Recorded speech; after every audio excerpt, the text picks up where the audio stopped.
Just before I get on too much more, I have a bill that pulls us out of the World Health Organization. I would encourage all of my colleagues to sign it.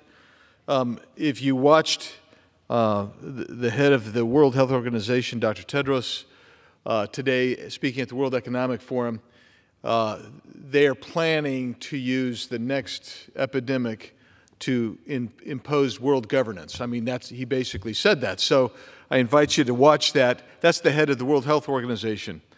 Now let's talk about what my good friend from Texas is talked about. And he's been a leader on this issue, and we have both been fighting this for some time. And that is border security. And I can't help but recall the words of President Biden, who was then a candidate for the presidency. And he was asked in the debate on the Democrat side, they said, what do you tell people at the border? He says, I would urge them to surge to the border if he became president. There's a reason that in the Zocalo of Tijuana, people had T-shirts on saying, Joe Biden, let me in. The reason is because he said he would. There's a reason that the first month after Joe Biden issued, I believe it was 90 executive orders undoing the border policy of the Trump administration on the first 24 hours, by the way, that you had the first record of border crossings or these encounters. And that was 150,000. Think about that, 150,000. And our minds were blown. Wow, we're saying that's more than 5,000 a day. It's a little over 5,000 a day for that. That's incredible. And the next month was more. February is more. March of 2021 exceeded that. Record after record after record until we end up last month with 302,000 encounters. And you begin looking at it and you say, well, how does this happen? Is it just policy? Is it? I used to think it was incompetence. I really did. I want to give, and that's giving them the benefit of the doubt. I thought that after the first 3 months in a row of records, I thought they're just incompetent. They don't quite know what they're doing. And then we got to meet Secretary Mayorkas. He finally came in and he testified. At first, before he testified, he came into the Border Security Caucus and talked to us there. And he said, the border is secure. Now, mind you, just on the encounters alone, for that first 3 months, you were pushing 430,000.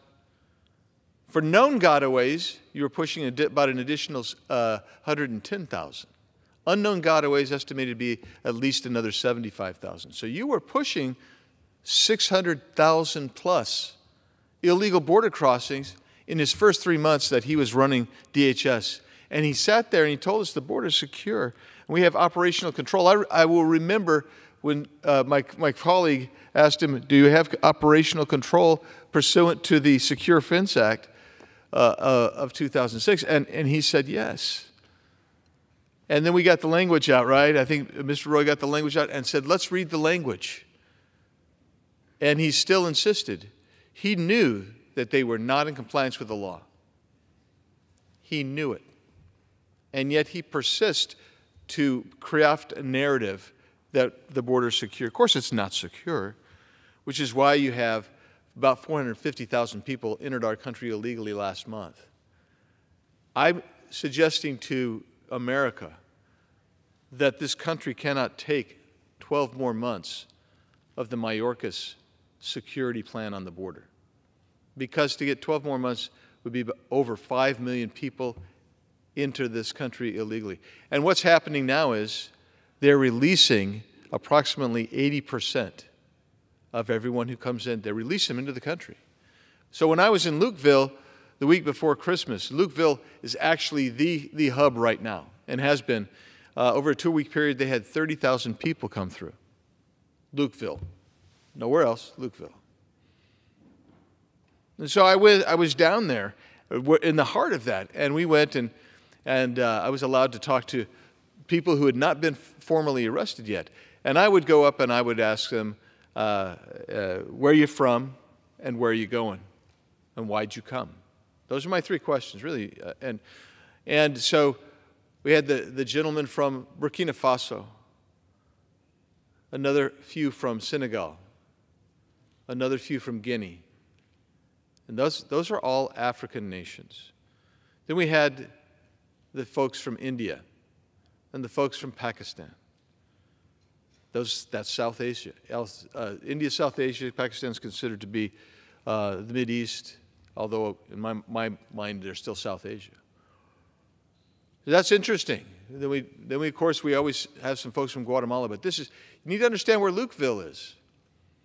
Lukeville's, the reason that you have a port of entry there is because it's on a kind of a highway that goes from Phoenix, from Ajo, down to a place called Rocky Point, Mexico, which is on the Sea of Cortez, and people go down there and recreate down there.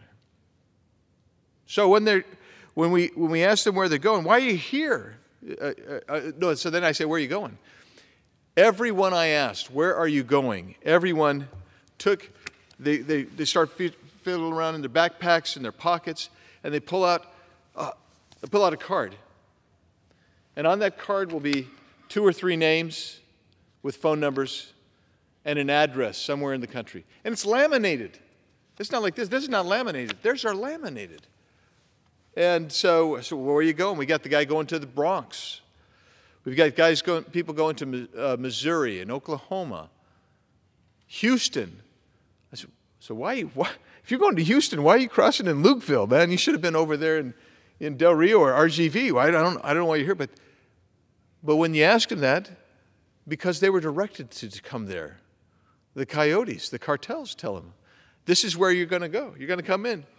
So they release them, and they're in good shape. They're in good shape. They haven't walked. They haven't come from the Darien Gap in Panama. Those folks are the folks that are ending up over in Del Rio right now, or Eagle Pass. Those coming to Lukeville, they've come in, they've flown into Mexico, they've been bussed up, and so that they get bussed. How'd you get here? Well, we came in from, there's a gap in the gate, in the fence down here, right?